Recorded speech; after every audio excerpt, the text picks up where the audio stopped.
Welcome my YouTube channel are science hub. आज मैं आप लोगों के साथ में एक नए टॉपिक के साथ में प्रस्तुत हूँ, जिसका नाम है संघ एनालिडा। एनालिडा संघ जो है वो हमारा specially NEET, JET, RPSC 12th agriculture biology या 11th नॉर्मल बायोलॉजी के लिए काफ़ी इम्पोर्टेंट है। तो इसके बारे में हमें आज पूरी डीप स्टडी करेंगे कि संघ एनालिडा क्या है, इसके स्पेशल कैरेक्टर क्या होते हैं और इसको जो है हम लोग इसके अंतर्गत किस जीव के बारे में पढ़ेंगे। ये सारी स्टडी हम लोग इसमें करेंगे। तो आइए स्टार्ट करते हैं संघ एनालिडा। सबसे पहले जब एनालिडा संघ हम लोग स्टार्ट करेंगे तो आप लोगों को ये पता होना चाहिए कि एनालिडा संघ को एनालिडा क्यों कहा गया है या इसका नाम एनालिडा क्यों रखा गया है। तो जो हमारा एनालिडा है, एनालिडा शब्द की उत्पत्ति एन्यूल से हुई है और जिसका मीनिंग होता है लिटिल रिंग। ओके, मतलब यह है कि इस संघ के जो भी जीव होंगे उन जीवों के शरीर में छल्ले जैसे खंड होंगे। ठीक है, छल्ले जैसे खंड होंगे, मतलब उनके शरीर में जो खंड पाए जाएंगे वो एक रिंग लाइक स्ट्रक्चर होगा या छल्ले जैसे पाए जाएंगे। इसीलिए इस संघ को हम लोग एनालिडा संघ बोलते हैं। ये इस संघ का एक विशेष गुण है। उसके बाद में बात करते हैं, जब हम लोग किसी फाइलम को पढ़ते हैं या संघ को पढ़ते हैं तो हम लोग बात करते हैं कि उसका आवास कैसा है। बारे में एक चीज मैं क्लियर कर देना चाहता हूं आपको कि जो एनालिडा संघ है उस संघ के जो भी एनिमल्स हैं वो कैसे होंगे। एक तो समुद्र जलीय होते हैं, दूसरा अलवण जलीय होते हैं तथा इसके कुछ सदस्य जो होते हैं वो स्थलीय भी होते हैं। मतलब ये जल में भी पाए जाएंगे और स्थल पर भी पाए जाते हैं। जल में दोनों प्रकार के जल में पाए जाते हैं, मीन समुद्री वाटर या मैरीन वाटर में पाए जाते हैं और दूसरा फ्रेश वाटर या अलवणीय जल में भी पाए जाते हैं। उसके बाद हम लोग बात करते हैं कि इनकी जो शरीर होती है उसकी सममिति कैसी होती है। तो ये जो है द्विपार्श्व सममिति के जीव होते हैं। आइए बात कर लेते हैं थोड़ा सा कि सममिति क्या है। देखिए, सममिति का मतलब यह है कि किसी भी जीव को अगर तो हम लोग स्ट्रक्चर के आधार पर उसको डिवाइड करना चाहें तो उसकी जो आकारिकी होती है वो उसकी सममिति कहलाती है। तो इसकी जो सममिति है वो द्विपार्श्व सममिति होती है। द्विपार्श्व सममिति का मतलब यह है कि कोई भी जीवधारी है उसको किसी एक विशेष भाग से अगर जो हम लोग डिवाइड करना चाहें तो वो दो बराबर भागों में डिवाइड हो जाए, ऐसा जो भी जीव होता है वो द्विपार्श्व सममिति कहलाता है। जैसे आपका हम लोग बात कर ले थोड़ा सा केचुए के बारे में, जो एनालिडा संघ का ही एनिमल है, इसकी भी सममिति जो है वो द्विपार्श्व सममित होती है। तो द्विपार्श्व सममित का मतलब यह है कि कोई भी जीवधारी अगर है, ये मान लो कोई जीव है, अब इस जीव में इसको हम लोग यहां से काटना चाहें तो इस तरह से इस पॉइंट से अगर हम लोग काटेंगे तो ये दो बराबर भागों में बढ़ जाएगा। लेकिन अगर तो इसी को हम लोग यहां से काट दें या यहां से काट दें तो इसका कुछ पोर्शन जो है एक के पास होगा और कुछ नहीं होगा, तो ये द्विपार्श्व सममिति का जीव नहीं होगा। तो याद रखिएगा, जो एनालिडा संघ के हैं जीव, उनकी जो सममिति होती है वो द्विपार्श्व सममिति होती है। द्विपार्श्व सममिति क्या है कि शरीर को किसी एक विशेष स्थान से दो बराबर भागों में अगर बांट लेना संभव हो तो उसे हम लोग द्विपार्श्व सममिति बोलते हैं। तीसरी चीज देखते हैं, इनका जो शरीर होता है वो त्रिस्तरीय होता है। देखिए, त्रिस्तरीय क्या है, जब जीवधारियों में भ्रूण का निर्माण होता है तो भ्रूण से तीन परतें बनती हैं। नंबर 1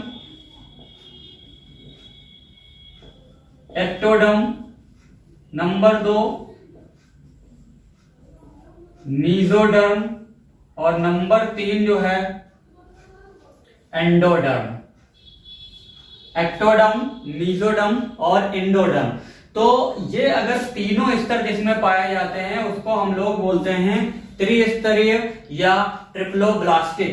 तो जो हमारा एनालिडा संघ है, इस एनालिडा संघ में जो भी जीवधारी पाए जाएंगे वो सारे त्रिस्तरीय या ट्रिप्लोब्लास्टिक होते हैं। उसके बाद में देखिए नेक्स्ट पॉइंट है, इनका जो शरीर होता है वो खंडों का बटा होता है, मींस बॉडी इज सेगमेंटेड। शरीर खंडों का बटा होता है। देखिए यहाँ पर ये जो खंड पाए जाते हैं और ये खंड जो है वो समखंड होते हैं। समखंड का मतलब है कि बराबर बराबर खंडों में बटा होता है। तीसरी चीज ये है, हम लोग बात करते हैं बॉडी कैविटी की या देह गुहा की। तो एनालिडा संघ के जो भी जीव हैं उनमें जो बॉडी कैविटी या देह गुहा पाई जाती है वो वास्तविक देह गुहा पाई जाती है। It is very important character for Annelida because it is developed in Annelida phylum. Means क्या है आपका, जो हमारी वास्तविक देह गुहा है, ये वास्तविक देह गुहा इससे पहले के संघों में नहीं पाई जाती थी। इस वास्तविक देह गुहा की उत्पत्ति जो है वो एनालिडा संघ से ही हुई है, ये ध्यान रखिएगा। दूसरी चीज ये ध्यान दीजिएगा कि जो वास्तविक देह गुहा होती है जिसमें पाई जाती है वो यूसिलोमेट कहलाते हैं। ये जो वास्तविक देह गुहा है या यूसिलोमेट है, ये बनती कैसी है, भ्रूण की मेसोडर्म से बनी एपिथेलियम से घिरी होती है। ये जो वास्तविक देह गुहा होती है ये भ्रूण की मेसोडर्म, अभी आपको बताया था एक्टोडर्म, मेसोडर्म और एंडोडर्म, तो ये जो है भ्रूण की मेसोडर्म से बनी एपिथेलियम से घिरी होती है, जिसे हम लोग बोलते हैं पेरिटोनियम। ध्यान रखिएगा, इंपॉर्टेंट पॉइंट है। दूसरी चीज ये है कि जो हमारी वास्तविक देह गुहा होती है उसको हम लोग साइजोसील कैविटी भी कहते हैं। इट इज वेरी इंपॉर्टेंट, यानी कि वास्तविक देह गुहा ट्रू सिलोमिक कैविटी को हम लोग साइजोसील कैविटी भी कहते हैं, ध्यान रखिएगा। उसके बाद में इसकी जो संपूर्ण या सकल शरीर की संरचना है वो नली के भीतर नली जैसा स्ट्रक्चर पाया जाता है। अब बात आती है कि नली के भीतर, नली का मीन्स यहाँ पर क्या है, तो देखिए इनका जो शरीर होता है लगभग सभी का क्रमी रूपी शरीर होता है। इस तरह से शरीर है इनका, क्रमी रूपी शरीर। इस शरीर के अंदर जो आहार नाल पाई जाती है वो भी नलिका आकार होती है। इसीलिए हम लोग कहते हैं कि इनके जो सकल शरीर की संरचना है वो नली के भीतर नली पाई जाती है। नेक्स्ट पॉइंट है इनका कि इसमें जो परिसंचरण तंत्र है वो बंद प्रकार का पाया जाता है। मीन्स जो इनका सर्कुलेटरी सिस्टम है, circulatory system is formed of close type या बंद प्रकार का पाया जाता है। अब बंद प्रकार का सर्कुलेटरी सिस्टम होता क्या है ये चीज समझ लीजिए आप। देखिए जहां पर ब्लड शरीर के अंदर बंद वाहिकाओं में बहता है उस प्रकार के परिसंचरण तंत्र को हम लोग बंद प्रकार का परिसंचरण तंत्र कहते हैं। तो ध्यान रखिएगा, very important character for Annelida संघ के एनिमल्स के लिए कि इनके अंदर जो परिसंचरण तंत्र पाया जाता है वो बंद प्रकार का परिसंचरण तंत्र पाया जाता है। अब बात आती है थोड़ी सी हीमोग्लोबिन की। जो हायर क्लास के एनिमल्स होते हैं उनमें हीमोग्लोबिन आरबीसी में पाई जाती है, लेकिन एनालिडा के जो संघ होते हैं उसमें जो भी एनिमल्स होते हैं उनमें लगभग सभी जंतुओं में हीमोग्लोबिन तो पाई जाती है, बट जो हीमोग्लोबिन है वो रक्त प्लाज्मा में घुली होती है। ओके, देखिए इसमें उत्सर्जन जो होता है वो विशेष प्रकार की संरचनाओं के द्वारा होता है। ये जो विशेष प्रकार की संरचनाएं हैं इन्हें हम लोग नेफ्रीडिया बोलते हैं। ध्यान रखिएगा, वेरी इंपॉर्टेंट है कि एनालिडा संघ में उत्सर्जन विशेष प्रकार की संरचनाओं के द्वारा होता है जिन्हें हम लोग नेफ्रीडिया कहते हैं। नेक्स्ट है, इसमें तंत्रिका तंत्र जो है वो विकसित प्रकार का पाया जाता है, मींस वेल डेवलप्ड पाया जाता है तंत्रिका तंत्र। उस तंत्रिका तंत्र में दो विशेष प्रकार की संरचनाएं पाई जाती हैं। नंबर 1 है तंत्रिका वलय, जिसे हम लोग नर्व रिंग बोलते हैं। नंबर 2 है तंत्रिका रज्जु, जिसको हम लोग नर्व कोड बोलते हैं। ये दो महत्वपूर्ण संरचनाएं पाई जाती हैं इसके तंत्रिका तंत्र में। जो ये तंत्रिका रज्जु होते हैं ये डबल होते हैं और वेंट्रली होते हैं। डबल का मतलब दोहरी, वेंट्रली का मतलब होता है आधारी। तो दोहरी आधारी तंत्रिका रज्जु तथा तंत्रिका वलय इसके तंत्रिका तंत्र में पाए जाते हैं। नेक्स्ट पॉइंट है गमन या लोकोमोशन के लिए। तो देखिए इनमें कोई पाद नहीं पाए जाते, मींस पैर ऐसी कोई संरचना नहीं पाई जाती है। तो गमन के लिए इस संघ के जंतुओं में सीटी पाई जाती हैं। तो जो सीटी होती हैं वो एक गमनांग का कार्य करती हैं, मींस गमन में सहायता करती हैं। उसके बाद में श्वसन की अगर जो हम लोग बात करें तो इनमें श्वसन तंत्र जो है वो अनुपस्थित होता है, विकसित श्वसन तंत्र नहीं पाया जाता है। श्वसन के लिए इनकी जो सामान्य सतह होती है शरीर की उसी के द्वारा श्वसन होता है, लेकिन कुछ सदस्य ऐसे होते हैं जिनमें श्वसन गिल्स के द्वारा होता है।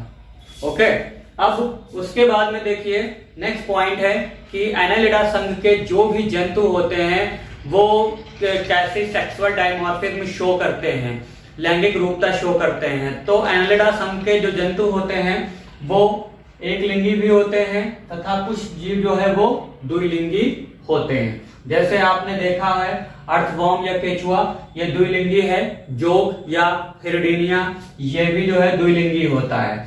उसके बाद अगर हम लोग बात करें इसमें डेवलपमेंट की या परिवर्धन की, तो इसमें डेवलपमेंट या परिवर्धन जो है वो दो प्रकार से पाया जा सकता है। या तो वो प्रत्यक्ष हो सकता है या तो वो अप्रत्यक्ष हो सकता है। मींस या तो डायरेक्ट परिवर्धन हो जाएगा या तो इनडायरेक्ट परिवर्धन होगा।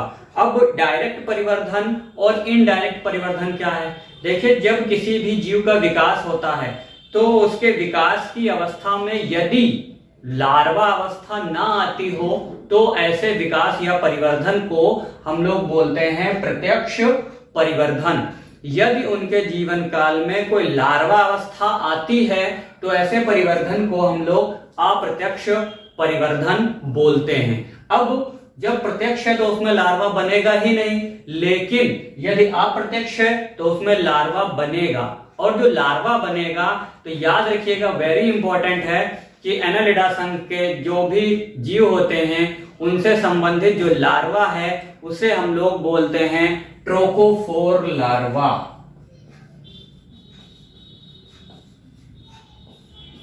इट इज वेरी इंपॉर्टेंट है, ट्रोकोफोर लार्वा। उसके बाद में हम लोग बात करते हैं इनमें जो पाचन पाया जाता है, जो पाचन होता है वो बाह्य कोशिकीय पाचन होता है। कैसा होता है? बाह्य कोशिकीय पाचन होता है। बाह्य कोशिकीय पाचन क्यों कहते हैं इसको?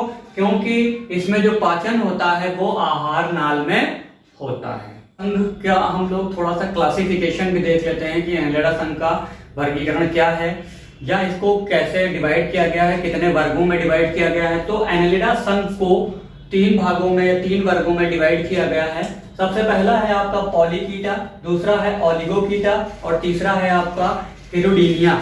यानी कि एनालिडा संघ जो है उसको 3 भागों में विभाजित कर दिया है। अब हम लोग सभी के कुछ कैरेक्टर्स पढ़ेंगे कि किसमें क्या क्या वेरिएशन पाया जाता है। इसके लिए हमने टेबल ड्रॉ कर दी है, इससे आप तैयार कर लीजिएगा। तो इसमें तुलनात्मक अध्ययन दे दिया जिससे आपको हेल्प मिलेगी कि आप आसानी से इसको याद कर सकते हैं।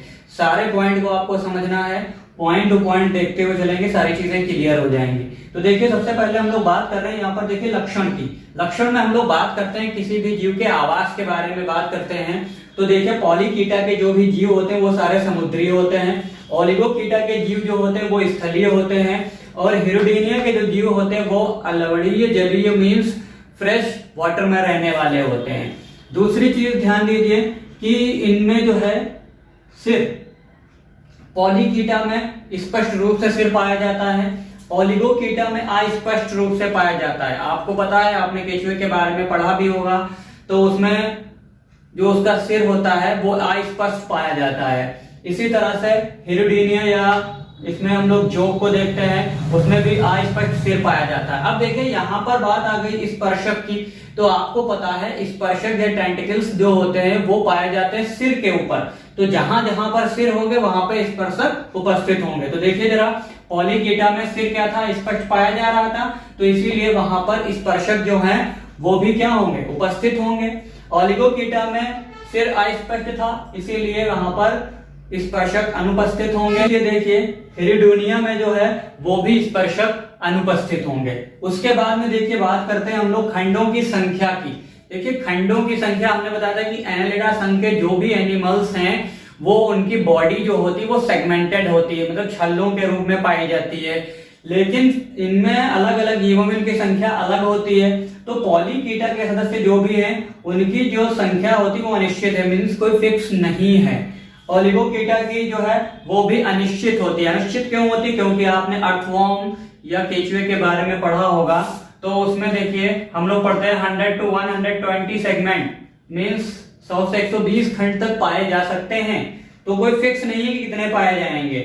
जबकि हिरुडीनिया में जो सेगमेंट हैं उनकी संख्या फिक्स रहती है, टोटल 33। ये ध्यान रखिए, it is important fact. Next उसके बाद में हम लोग बात करते हैं क्लाइटेलम की।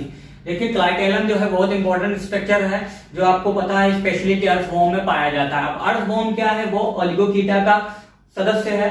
तो ओलिगोकीटा में जो है क्लाइटेलम अनुपस्थित होती है, ओलिगोकीटा में क्लाइटेलम उपस्थित होती है, जैसे केचुआ 14वें, 15वें और 16वें खंड में पाई जाती है। उसके बाद हिरुडीनिया में भी क्लाइटेलम जो है वो अनुपस्थित होती है। उसके बाद हम लोग बात करते हैं लिंग की। तो लिंग में आपको भी हमने बताया था जनरल कैरेक्टर में इनके कि एक लिंगी भी होते हैं और द्विलिंगी भी होते हैं। तो देखिए पॉलीकीटा के जो भी सदस्य होंगे वो एक लिंगी होते हैं, और जो हमारे ओलिगोकीटा के सदस्य हैं वो द्विलिंगी हैं। जैसे आपका अर्थवॉर्म या केचुआ है, आपको पता है उसमें इनर जनन छिद्र भी पाया जाता है और मादा जनन छिद्र भी पाया जाता है। उसके बाद में देखिए जोंक, ये जोंक जो है वो भी द्विलिंगी होता है। उसके बाद में हम लोग बात करते हैं लार्वा की। तो आपको हमने जर्नल कैरेक्टर में बताया था कि लार्वा इसमें जो है बनेंगे और नहीं भी बनेंगे, मीन्स इसमें प्रत्यक्ष परिवर्धन भी पाया जाएगा और अप्रत्यक्ष परिवर्धन भी पाया जाएगा। प्रत्यक्ष परिवर्धन जो पाया जाता है तो उसमें लार्वा नहीं बनता है। तो देखिए जरा किसमें लार्वा नहीं बनेगा और किसमें बनेगा। पॉलीकीटा में लार्वा जो है वो उपस्थित होता है, मीन्स जब लार्वा उपस्थित है तो इसमें परिवर्धन कैसा होगा, अप्रत्यक्ष परिवर्धन होगा, जाहिर सी बात है। अब देखिए सेकंड है ओलिगोकीटा। अब ओलिगोकीटों में क्या है, यहां पर भी लार्वा जो है वो अनुपस्थित है। तो जब लार्वा अनुपस्थित है मीन्स क्या है, इसमें जो है वो प्रत्यक्ष परिवर्धन पाया जाएगा। दूसरा जो है हिरुडीनिया में भी अनुपस्थित है, तो इसमें भी प्रत्यक्ष परिवर्धन पाया जाएगा। तो भाई लार्वा की बात। अब लार्वा के बाद देखिए गमनांगों की बात करते हैं, या हम लोग सीटी की बात करते हैं। आपको बताया था कि इनमें जो है गमन के लिए एक संरचनाएं पाई जाती हैं एस के आकार की, जिन्हें हम लोग सीटी बोलते हैं। तो सीटी किसमें उपस्थित होंगे किसमें नहीं, देखिए जरा। सीटी पॉलीकीटा में उपस्थित होंगे, ओलिगोकीटा में भी उपस्थित होंगी, लेकिन हिरुडीनिया में ये अनुपस्थित होंगी। दूसरी पार्श्वपाद,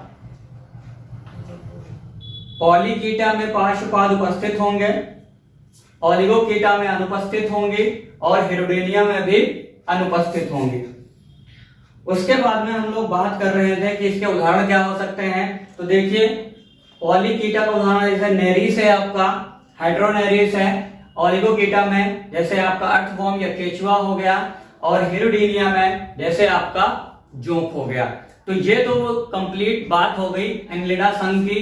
अब हम लोग नेक्स्ट टॉपिक में डिस्कस करेंगे हमारा सबसे इंपॉर्टेंट वर्ग जो है ओलिगोकीटा, या हम लोग पढ़ेंगे इसमें अर्थवॉर्म या केचुए के बारे में। पूरा वीडियो आप अच्छे से देखिएगा, और लास्ट में देखने के बाद में चैनल को सब्सक्राइब जरूर करिए, वीडियो को लाइक कमेंट और शेयर करिए। अगर आपको और कोई भी वीडियो चाहिए तो आप कमेंट में जाकर हमें बता सकते हो।